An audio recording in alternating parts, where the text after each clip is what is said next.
Inteligência Artificial, aula 4. Nós mostramos nas aulas anteriores esse circuito humano de memória, que é um misturador também de emoções. E eu acho que deixei claro também que tudo são sensações, são emoções que a gente vive a vida trazendo para o nosso interior um quadro impressionista, porque ninguém tem noção exata da realidade. A realidade ela é toda filtrada pelos nossos sentidos, correto? Então, esse gráfico aí é uma máquina detalhada, da qual nós tiramos essa ideia simplificada. Vocês estão vendo que são menos linhas, né? E nós falamos do lateral entorrinal córtex, do medial entorrinal córtex. Este aqui, o medial entorrinal córtex, ele tem detalhes que nós vamos falar hoje a respeito de localização, tá? Tá certo que nós temos mais emoções, mas tem um momento em que essas emoções têm que roçar, elas têm que entrar ao lado da realidade. Por uma simples coisa, nós temos um corpo. E nós, indivíduos com corpo, nós nos movimentamos no mundo real, que é o cenário, de onde nós tiramos, onde nós executamos nossos atos, né? E estes atos são recheados de emoções, né? Então, esse movimento nosso implica em deslocamentos medidos e orientados. Eu diria o seguinte: o nosso corpo existe para levar o nosso cérebro daqui para lá, para cá, para a esquerda, para a direita. Tá? Quem manda na gente, nós estamos mais introjectados, existentes dentro de nossos cérebros. Tá?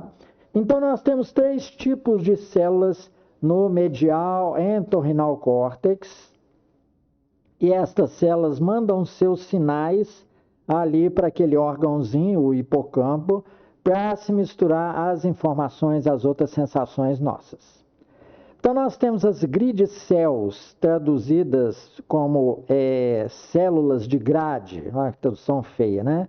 Que mapeiam o ambiente em que a pessoa está. Vou explicar direitinho, tá?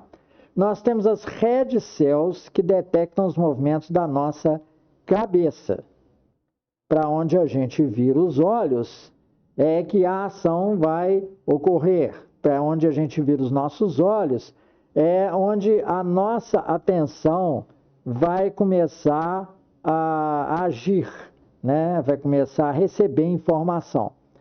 E temos as border cells, que são as células de borda, que detectam as beiradas do ambiente em que nós estamos. Então, vamos explicar cada uma aqui, correto? Bem, as grid cells é realmente uma grade. Você entra em um ambiente grande ou pequeno e o seu cérebro mapeia sempre no mesmo número de células. Os trabalhos não deixam claro quantas são, tá? Mas é uma areazinha que reside no nosso córtex visual, fica atrás da nossa cabeça, perto da nuca, um pouco acima da nuca, tá? É engraçado, né, que o córtex visual fica atrás quando nossos olhos ficam na frente. É uma forma de proteção da parte que processa imagens. Nós temos olhos na frente, um pouco vulneráveis, né? E o córtex, a parte do cérebro que trata das imagens, fica atrás por proteção, tá? Bem, então você entra num ambiente, e esse grande ou pequeno, e o mesmo número de células é selecionado para começar a tomar ciência da parte geográfica do ambiente, tá? Bem, então vejamos como é que o ambiente é percebido por essas células. Quando você desloca, vamos supor que você esteja aqui, nesse ponto, e começa a andar, o seu cérebro, essas células de grade, dão um pico de oscilação aqui no próximo ponto, né? Nesse ponto que é a divisão do número de células pela área do ambiente, tá? Ele sabe, né, em que tamanho de ambiente que você está e qual vai ser o pulso a cada número de obstáculos, de pontos em que você passa, tá? Então, o seu cérebro no movimento é guiado a ondas. Nós temos ondas gama e ondas teta, né? E essas oscilações é que te dão a ideia de, opa, passei por um ponto, um referencial. O homem é um animal de referenciais, né? Ele estabelece referenciais para saber onde ele está, correto? E essa sensação que a gente tem de um ambiente grande ou pequeno, essa acostumação ao ambiente, né? Tem gente que mora numa casa pequena e acostuma com aquela casa apertada. Por quê? É uma defesa do cérebro. O mesmo número de células utilizadas, de grid cells utilizadas para ambientes pequenos, é o mesmo número de células utilizadas para ambientes grandes, tá? Então não existe diferença entre uma coisa e a outra, tá? Entre um ambiente grande e um pequeno, correto? E em que isso vai refletir praticamente para nós? Por exemplo, vamos supor as pessoas que fazem, os técnicos que fazem jogos, né? Já de cara, eles definem o tamanho do ambiente em alguma unidade. Vamos supor, um jogo de computador.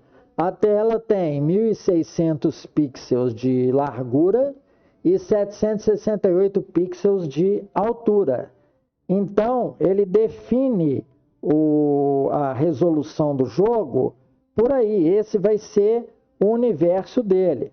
Ele está se comportando igual ao cérebro, ele está fazendo exatamente a mesma coisa. Ele está mapeando o ambiente em termos de, no caso aqui a unidade de pixels, né, pontos. Para quê? Para saber localizar os objetos, para saber quando o objeto chegou na beirada. Nós vamos falar disso também, né, das beiradas. Correto? Então ele precisa colocar isso sob a forma de parâmetros. Para isso existem as dimensões de largura e de comprimento. Isso não é só por causa de medidas de área, de geometria, não. Tá? Isso existe por causa de uma necessidade nossa, humana, da gente se mover, e também para os jogos que imitam a realidade. Correto? Então, em um jogo, você vai fazer para o deslocamento uma contagem do comprimento que você andou com o seu personagem, o seu avatar, quantos pontos ele andou, correto? E isso é marcado. Esta é a aplicação prática. O problema de localização em telas, em jogos, é dado pela contagem. E a gente vai de 0 até um máximo, né?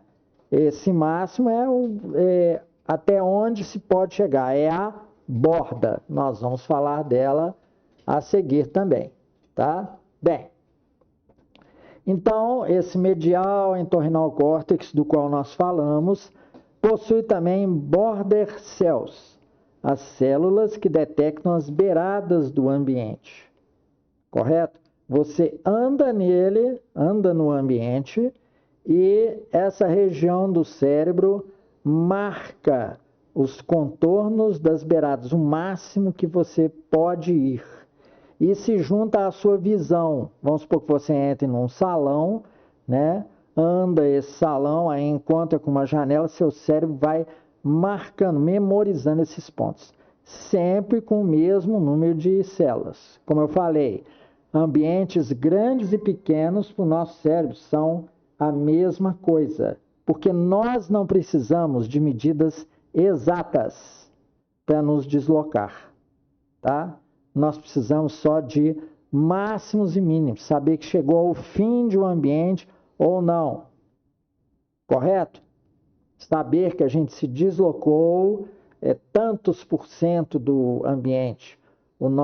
É como se o nosso cérebro, em termos de medida, trabalhasse com percentuais e não se interessasse por valores absolutos, ao passo que os jogos nós precisamos dar valores absolutos, porque os nossos personagens não são pessoas com cérebro, tá? Então nós precisamos dar parâmetros numéricos para eles, tá? O último tipo de célula de localização, até que se descubram novas, né, são as head cells, células de cabeça, né? A língua inglesa, ela é um pouco imprecisa para dar o real sentido, né? Seria aí células de movimento de cabeça. Ela dá o ângulo em que você está olhando, por isso nós representamos as setas. Ó, você está olhando para cá, gira a cabeça, agora você está olhando para cá, gira mais e você está olhando tudo para a direita, correto? Esses ângulos aí, a mexida dos pontos luminosos, né, do ambiente, das paredes, dá a noção da pessoa para onde que ela está olhando. E apesar disso, vocês veem pessoas que têm um péssimo senso direcional e outras que já têm um senso direcional muito bem desenvolvido, né? Andam pelas ruas, andam para lá, para lá, ela sempre sabe em que direção que ela está andando, tá certo? Então, eu mostrei nessa aula para vocês a riqueza de sensores biológicos altamente desenvolvidos para a gente saber onde a gente está, tá? Qual a nossa localização no espaço, porque o ser, o indivíduo, ele se movimenta entre os vários cenários do planeta, né? Da região onde ele mora. E isso enriquece demais o depósito de informações que a pessoa tem. Correto? Então, espero que tenha ficado claro, né? Dei um pouquinho de prática ali, falando sobre medidas, né, na tela, que para personagens, para coisas que não têm cérebro, nós precisamos de medidas. Então, a matemática transforma os nossos sensos, né, em algo exato para ser aplicado em programas de computador, em sistemas. Ok? Então, muito obrigado pela sua atenção e paciência. Esse é o final da aula 4.